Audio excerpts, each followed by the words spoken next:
Guys, okay, Miss Garcia, what if you show your class in 10 years that and they're like, wow, she's married to my brother.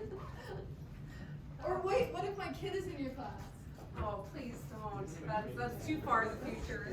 That freaks me out, guys. I'm gonna have a kid in your class in 10 years.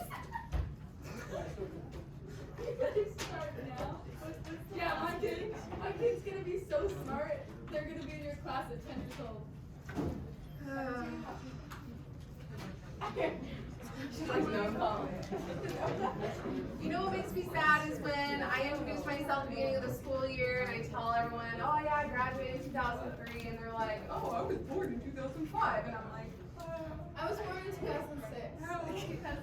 no, that's the year I was married. You graduated in 2006? Yeah. Oh, I thought you were saying you were born in 2003. I was like, you got married. No. I was born in 1985. I graduated from high school in 2003. Yeah, I started teaching in 2011.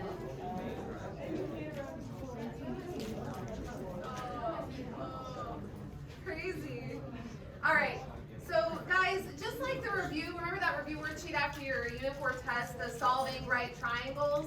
When you're solving a right triangle, you're trying to find everything that's missing, all the missing angles, all the missing sides. When you're just solving any old triangle, it means the same thing. You're finding all the missing angles, all the missing sides. Okay? So today, we're going to be looking at when to use the law of sines and when to use the law of cosines. Okay? We're also going to be able to solve problems using the law of cosines and or the law of sines. Sometimes you're only going to have one option or the other. Sometimes you'll get to choose between the two, and you're going to see that today. This next table is extremely important. It says to solve a triangle, you're going to find all its angle measures, all of its side lengths, anything that's missing. It's important that you know when you can use the law of sines and when you can use the law of cosines. So this table is going to be a really nice reference for you guys to go back to. When you see what you're given on a triangle, you'll know right away using this table that if you can use the law of sines or if you can use the law of cosines. Okay? So we're going to be drawing pictures with these two. So anytime you see AAS, ASA, SSA, SAS, or SSS, the S's stand for sides, the A's stand for angles. So angle, angle, side is the first one. So let's just draw a picture of a triangle. Angle, angle, side means you're going to have an angle, and then in order, another angle, and then a side. Angle, angle, side. And you could have started anywhere on that triangle, but it has to go in order, okay? The side has to be a non-included side. That means that it is not in between the two angles that we know. Okay, so angle, angle, side, just like that. If we have an angle, and a side, and I'm trying to find another angle, once I know these two, don't I automatically know that third angle? Yeah, because all three angles add up to what? 180. If I know the angles on one side, I have enough information to use the law of sines to find any of the other two sides. Okay, so we can use the law of sines. Okay, I do not, however, have enough information to use the law of cosines. Because to use the law of cosines, I need at least another side. Because then I can find a third side with that. So I have the two angles. I already know that third angle because all three add up to 180. So I only need one more side, and then I can use the law of cosines. So for this one, I'm going to put can't use law of cosines.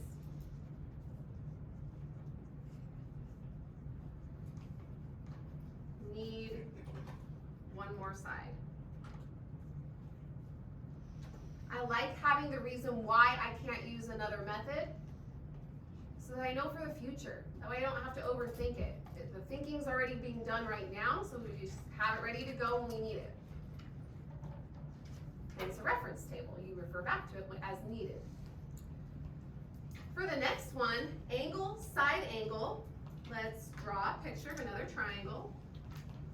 Has to go in that order, so we'll start with an angle, and then a side, and then an angle. This time that side is an included side. So it's going to be between the two angles that we know. Angle, side, angle. When we have angle, side, angle, it's going to do the same thing as if we have angle, angle, side. I have enough information to find that third side because all three angles add up to what? 180. So I automatically know the third angle once I have two given. Automatically, okay? And that's just common knowledge. So I have enough information to use the law of sines. Again, I need one more side if I wanted to use the law of cosines. So my only option is law of sines. And since the reason why I can't use the law of cosines is the same as up above, I'm just going to draw an arrow to it. Can't use law of cosines, need one more side.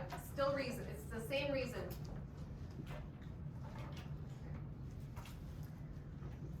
For the next one, it's side-side angle. So we'll draw another triangle. So you'd have a side, and then an angle. Okay.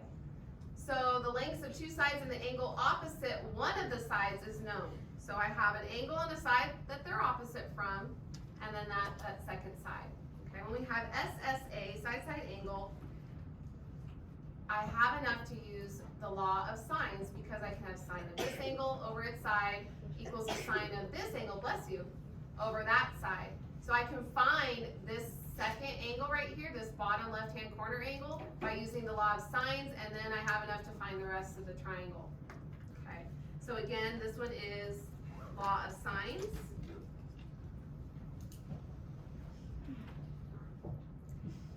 And anytime you get SSA, this ends up being the time where you would see the ambiguous case.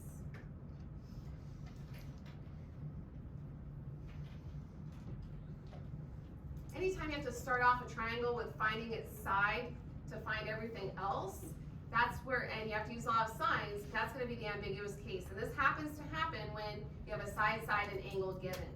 Okay?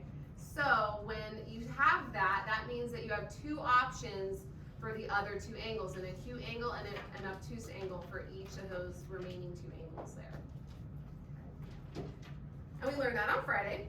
The next one is SAS, side angle side. This one you see a lot in geometry, so probably back in Math 1 was the last time you saw side angle side, side angle side.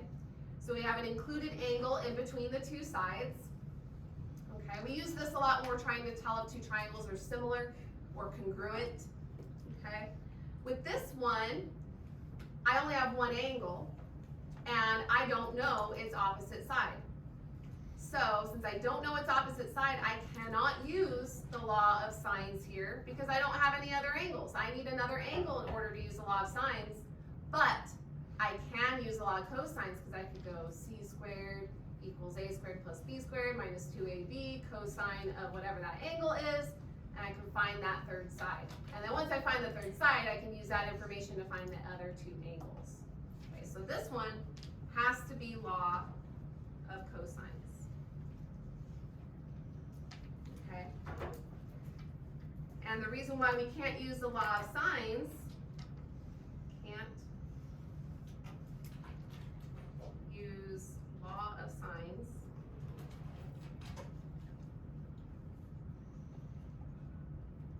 because we need another angle.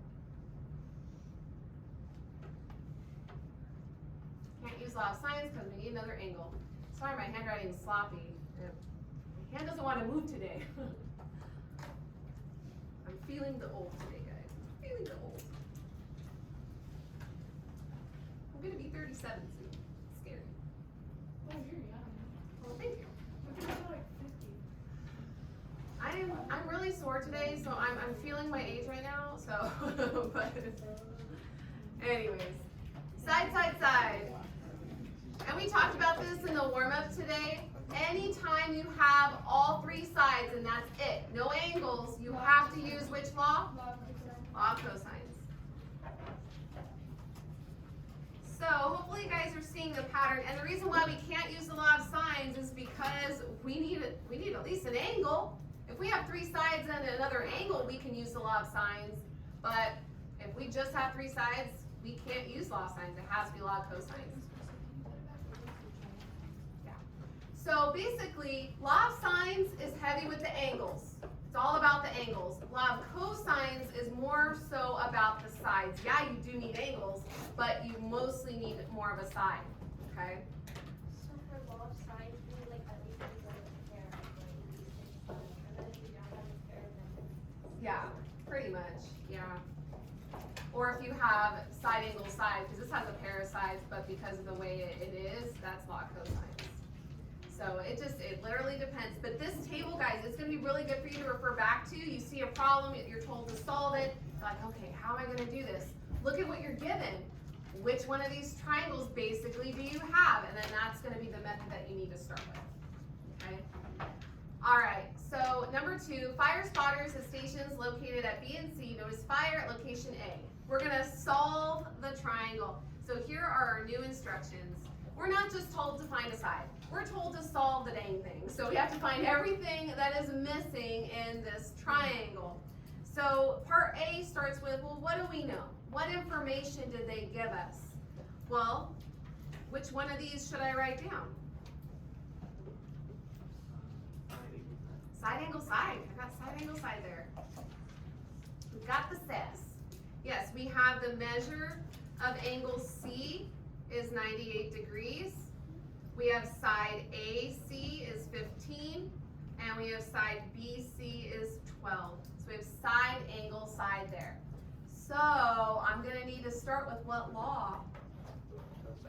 Law of cosines.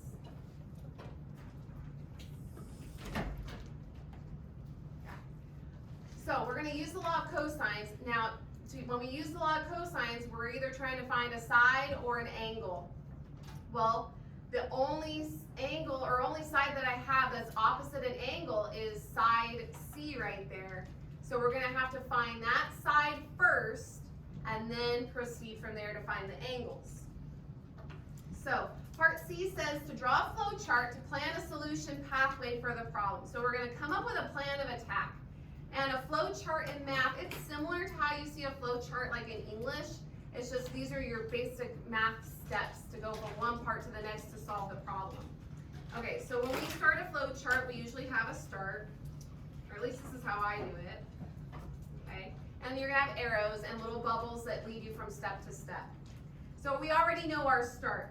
We have to use the law of cosines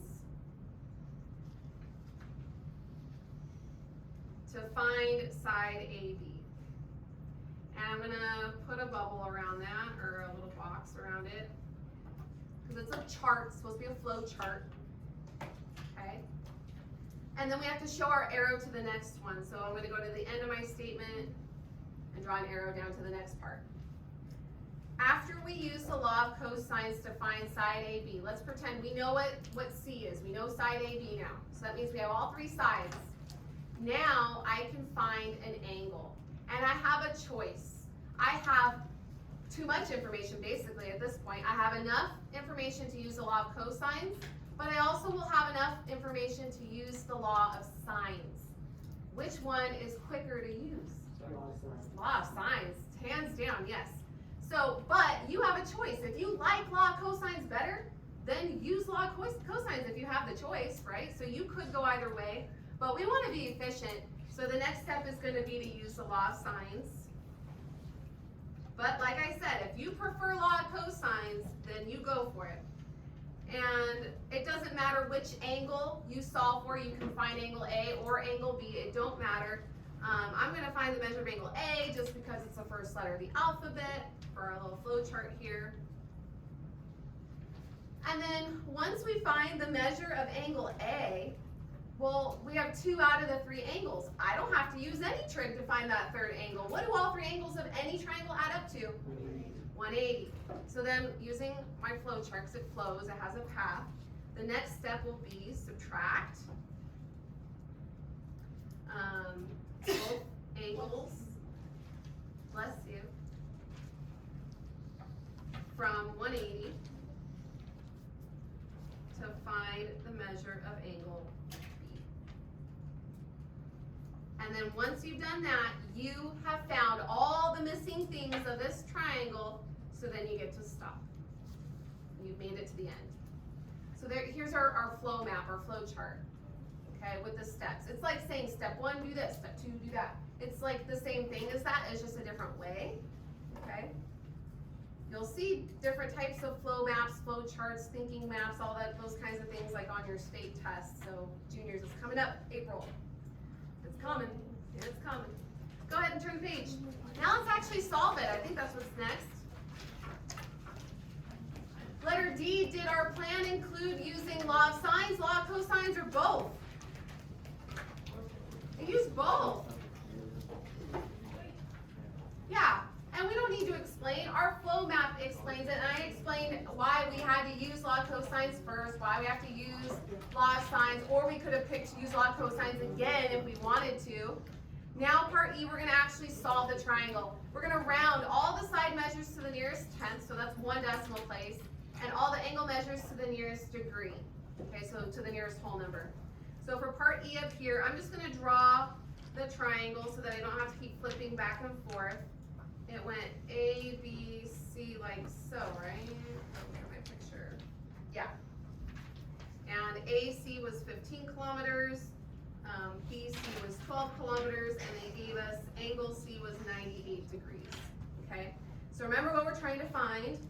I'm just gonna take inventory of that here. We're trying to find the measure of angle A, measure of angle B, and side AB, which we're gonna call what lowercase letter?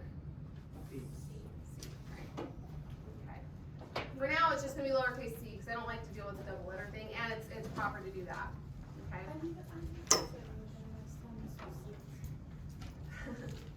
Okay. So next, let's do it. Remember, the first step is to use the law of cosines because we need to find that missing side, that third side first. So the first step is to find C. So using the law of cosines,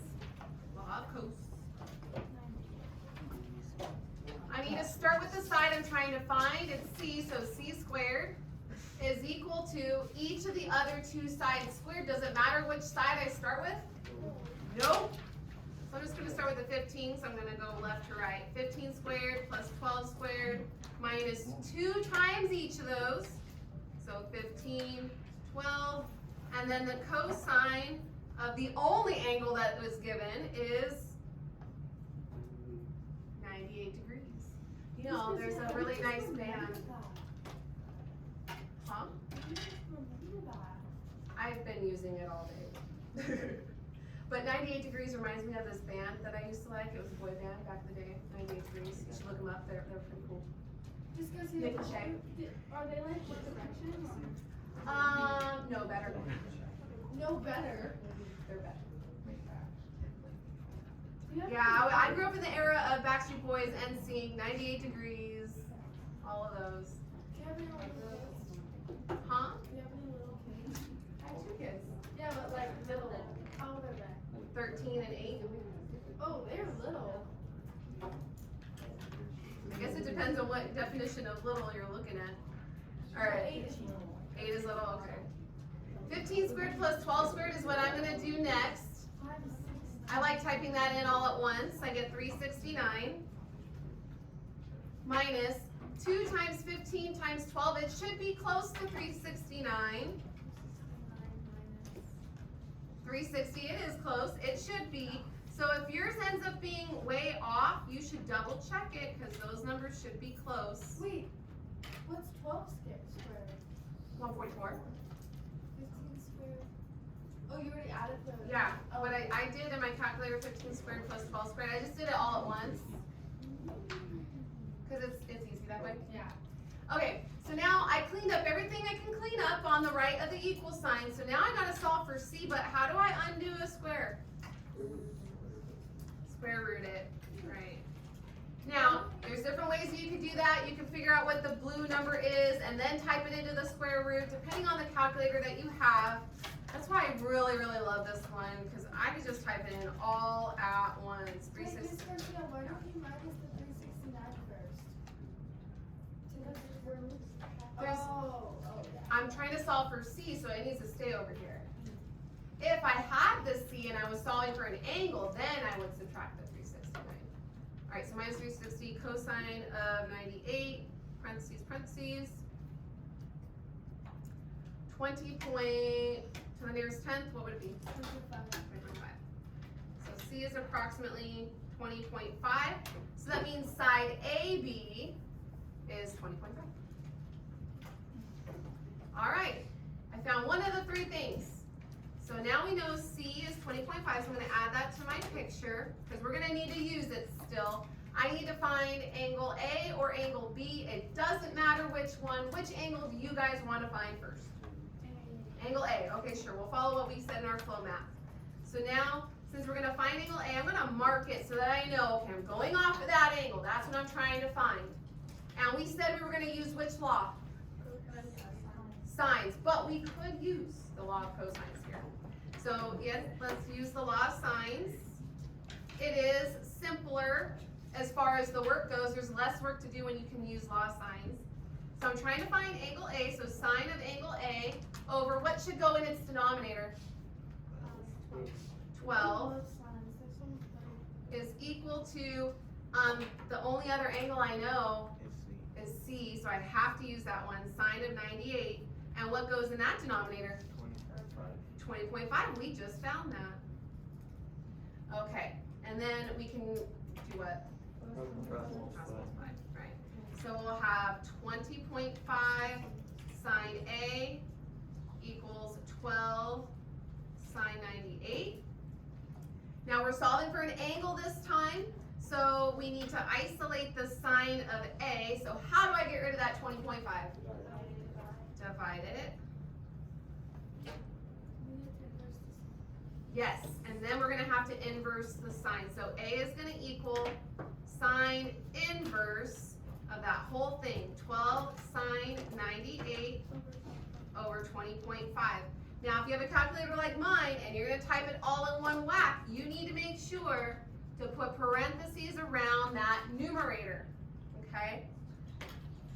Oh, I'm sorry. I didn't realize you're behind me.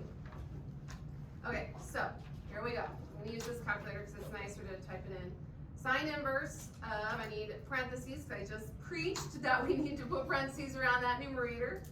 12 sine 98, close parentheses, divided by 20.5, close parentheses one last time. And what is this number to the nearest degree? 35. So A is approximately 35 degrees. So we can add that to our list of known information. Angle A is 35 degrees. And I'll add it to my picture as well. And now we don't need to use trig to find angle B because all three angles add up to what? 180. So 180 minus 98 minus 35, I'm left with 47. So angle B is 47 degrees. And now the triangle is solved. I found all the things that are missing. Okay? So your homework is on this page. It's numbers 5 and 6. So let's take a look at what we have here. You're solving each triangle. So in number 5, there's 4 triangles. So that's technically 4 problems. And then number 6, you have a lifeguard and tower situation. So like the fire situation. So you technically have 5 problems here. We have to find all the missing angles and sides. Okay? So it's not 2, it's 5. All right, guys? Make sure you use a separate sheet of paper. There is not enough room to do the work on here. I've got tutoring after school if you need it. Be there or be square.